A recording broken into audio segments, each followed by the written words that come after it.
Amados hermanos, Dios les bendiga. Disculpen, hemos tenido algunos inconvenientes acá con el trabajo, con el internet, pero bueno, continuamos en el tema, queremos hacer este tema, es nuestro propósito y vamos a continuar con el tema entre José y Judá. Leímos en el momento pasado, estuvimos leyendo con respecto a lo que aconteció en Galilea. El Señor Jesús llega a Galilea, toma el libro del profeta Isaías, o se le da el libro del profeta Isaías, y cuando lee, cuando tiene la lectura, dice, hoy se ha cumplido esta palabra, esta profecía, en medio de ustedes. Debemos considerar esa importancia de esas palabras, y en ese momento puntual, Jesús habla al pueblo galileo y le dice, sin duda ustedes se dirán este refrán, médico, sánate a ti mismo. Y eso debido a lo que han escuchado que yo he hecho en Capernaum y en otros lugares, que he sanado a muchos enfermos. Sin embargo, quiero decirles pues que ningún profeta tiene honra en su propia tierra, porque eso ya Dios lo ha manifestado abiertamente en los tiempos del profeta Elías, que habiendo mucha hambre, sequía y gran necesidad en el pueblo de Israel, y no obstante a esta realidad, a esta gran verdad, Elías no fue enviado a ninguna de las viudas hebreas, sino que fue enviado a una viuda gentil en Sarepta, en Sidón. De la misma manera aconteció con el profeta Eliseo, que tantos leprosos que habían en el pueblo de Israel, sin embargo, Eliseo fue enviado a Naamán el sirio. Y aquí estamos viendo, pudiéramos decir, una visión de una manera panorámica, contemplamos un paralelo o un paralelismo de ideas que se están manifestando, dos acontecimientos distintos, de forma son distintos, pero de fondo están llevando un mismo mensaje, una misma enseñanza. Me refiero puntualmente a que el Señor Jesús le dice a la mujer de Samaria, mujer, créeme que la hora viene cuando ni en este monte ni en Jerusalén adoraréis al Padre. Ahora Cristo le dice a los hombres en Galilea, le dice, hace mucho tiempo Dios, habiendo necesidad en el pueblo de Israel, envió a sus dos grandes profetas a solventar necesidades en el pueblo gentil. Y tal parece, amados hermanos, que esas palabras conmovieron las entrañas de los que estaban allí escuchando, al punto que quisieron darle muerte al Señor Jesucristo por esas palabras que estaba diciendo.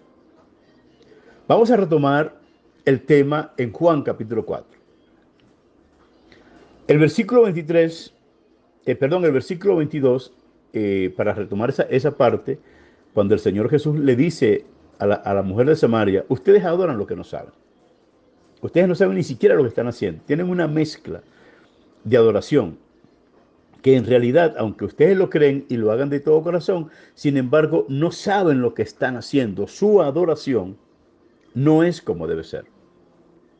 En cambio, los judíos dicen, nosotros adoramos lo que sabemos, porque la salvación viene de los judíos. Es evidente entonces que el Señor Jesús está respaldando la religión judía y manifestándose Él como el judío que trae salvación al mundo, porque en realidad la salvación no fue ofrecida a los judíos primeramente. Ciertamente Dios le habló a Abraham y le dijo, en ti serán benditas todas las familias de la tierra.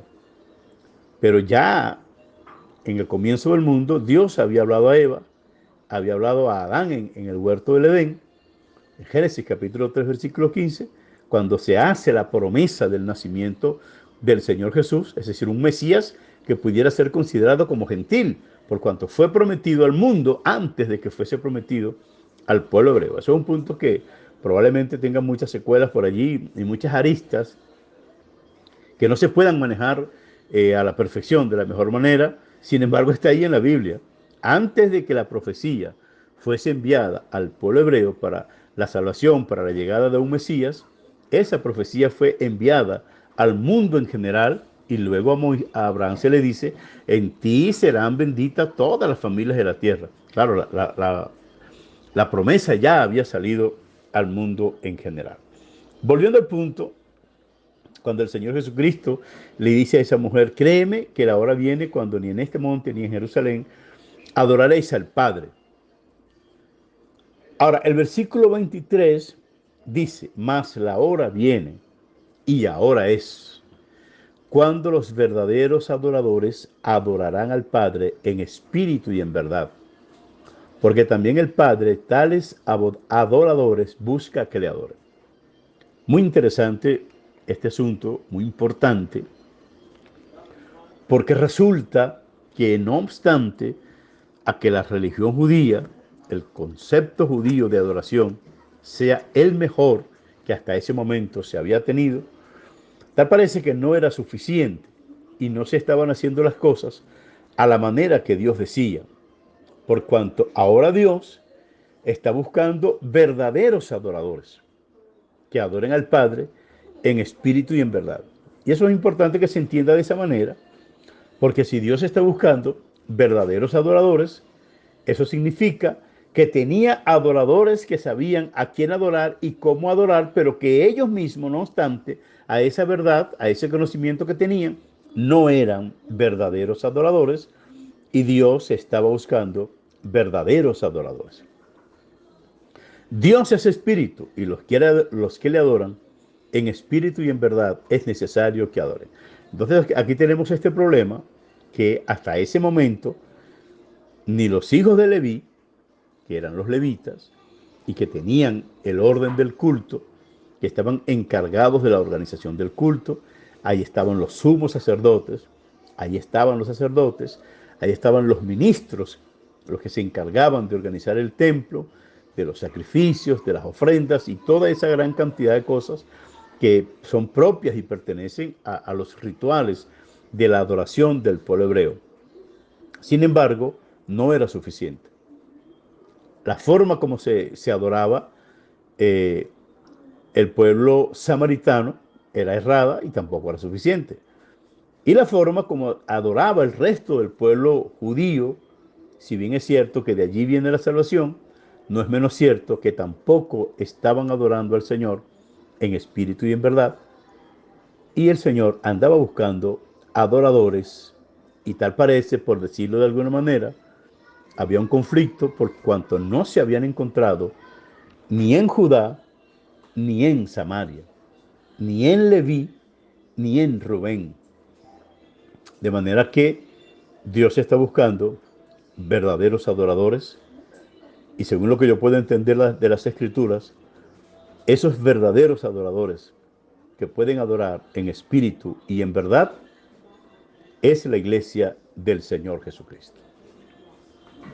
Cuando nosotros analizamos este punto de fondo, tratamos de llevar estas verdades que están allí inmersas, que están allí, que están contempladas verdaderamente en las escrituras, pero por cuanto no dedicamos un tiempo suficiente y con un planteamiento sesgado, hasta ahora no nos permite ver con claridad lo que Dios ha querido enseñarnos durante mucho tiempo.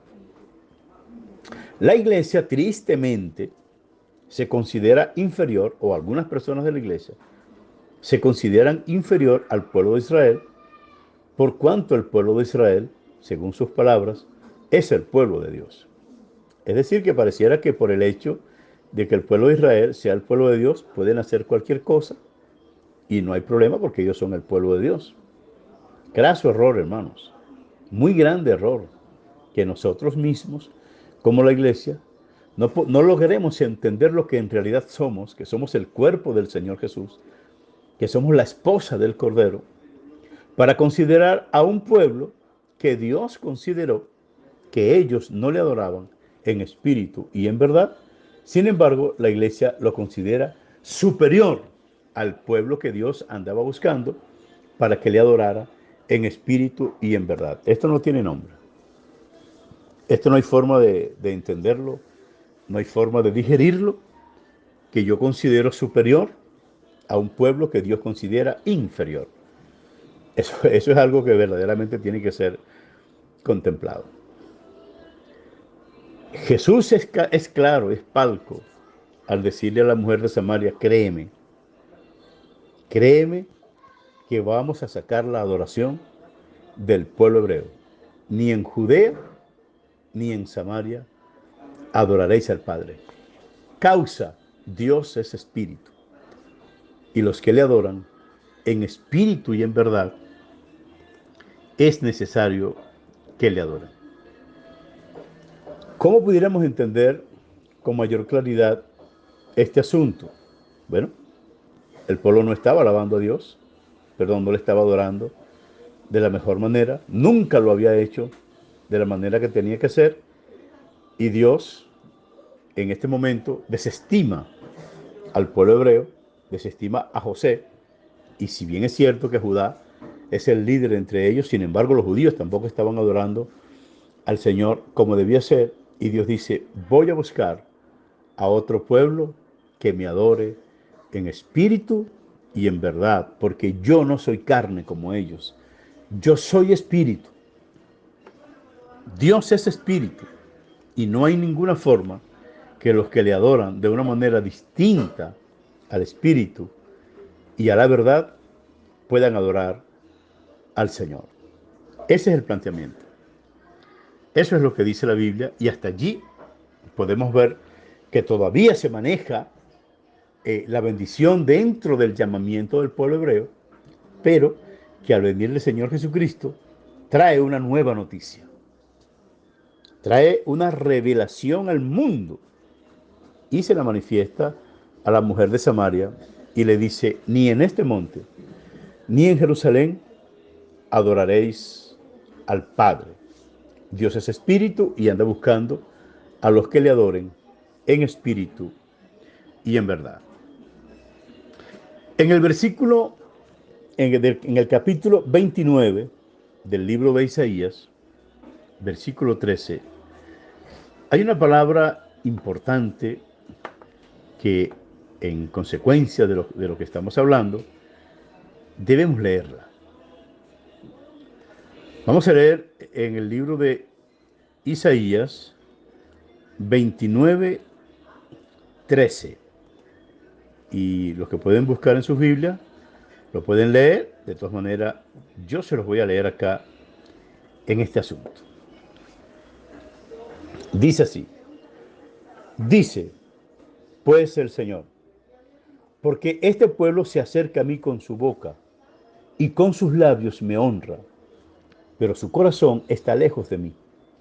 Y su temor de mí no es más que un mandamiento de hombres que les ha sido enseñado. Este versículo es perfecto por el tema de lo que estamos hablando. El Señor Jesús está diciendo a los samaritanos, ustedes no saben lo que están adorando. Jesucristo con respecto a los judíos dice, nosotros sabemos lo que adoramos.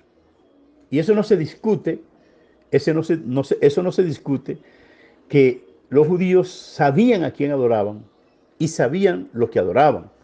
Sin embargo, Isaías dice que su temor, es decir, el temor de Dios, no es más que un mandamiento de hombres que les ha sido enseñado. Le adoraban, pero no de corazón, solo de labios. Lo honraban con su boca, de manera que no podían adorarlo ni en espíritu ni en verdad. Entonces, el Señor está buscando un pueblo que le adore en espíritu y en verdad.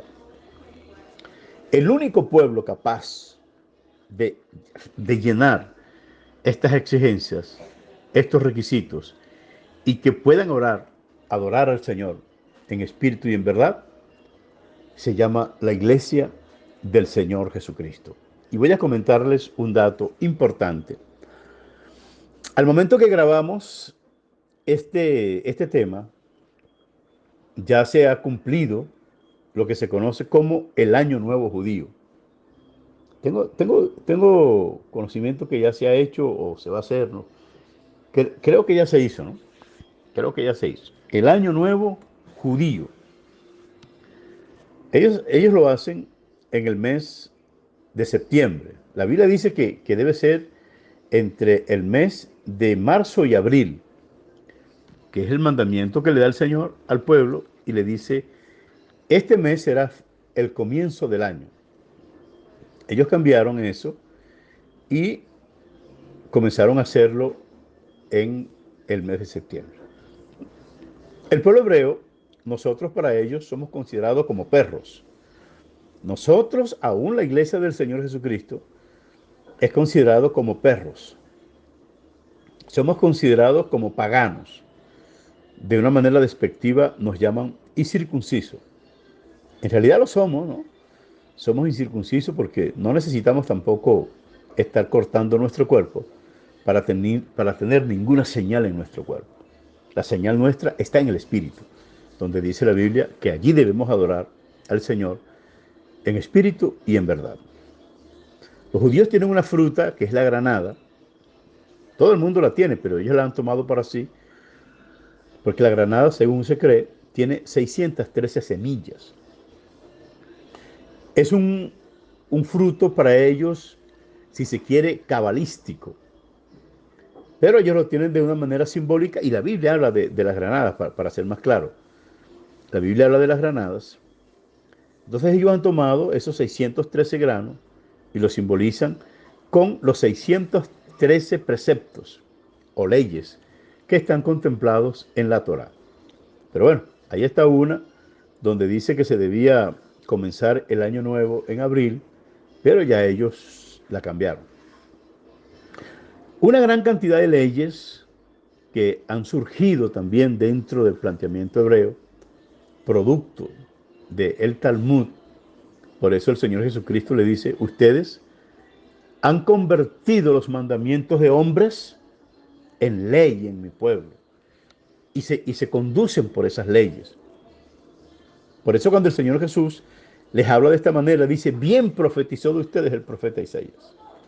O sea, bien habló Isaías de ustedes, porque en realidad ustedes adoran a Dios solo de labios, solo de boca, pero su corazón está muy lejos de mí. Estamos hablando de aproximadamente 2000 años, cuando el Señor Jesús, acá en la tierra, le está manifestando al pueblo hebreo que su corazón estaba alejado de Dios. Mataron al Señor Jesucristo. Hermanos, por favor, analice, considere. ¿Será que si hace 2000 años ese pueblo estaba apartado de Dios, adorando a Dios solamente de labios, que surge la necesidad, aunque es una visión desde antes de la fundación del mundo, cuando Dios tiene que buscar verdaderos adoradores, porque ellos, los hijos de Rubén, los hijos de Judá, los hijos de Efraín, los hijos de José, los hijos de Leví, ninguno de ellos podía adorar a Dios en espíritu y en verdad, porque lo estaban haciendo bajo sus preceptos humanos, bajo sus preceptos naturales. Ahora resulta que el Señor les dice, ustedes no pueden adorar a Dios, porque ustedes viven conforme a la carne y Dios es espíritu. Y los que son de la carne piensan en las cosas de la carne, pero los que son del espíritu piensan en las cosas del espíritu. Entonces nos encontramos acá donde el Señor dice, este pueblo de labios me honra. Han pasado 2000 años cuando ellos asesinaron al Señor Jesucristo. Mataron al Señor Jesucristo. Y luego dijeron, bueno, que su sangre sea sobre nuestra cabeza y sobre nuestros hijos. Eso lo vamos a hablar un poquito más adelante cuando nos acentuemos en la manera de la caída del pueblo de Israel. Hasta el día del Señor Jesucristo, todavía el pueblo de Israel seguía siendo pueblo de Dios, pero ya Cristo le había dado la sentencia. La hora viene cuando ni en este monte ni en Jerusalén adoraréis al Padre. Razón, Dios es espíritu, y los que le adoran en espíritu y en verdad es necesario que le adoren. Amados hermanos, vamos a dejar esta segunda parte hasta acá y luego ya estaremos entrando en la tercera parte del día de hoy. Bendito sea el nombre del Señor Jesús. Que Dios les bendiga. Que el Señor les guarde. Ya volvemos.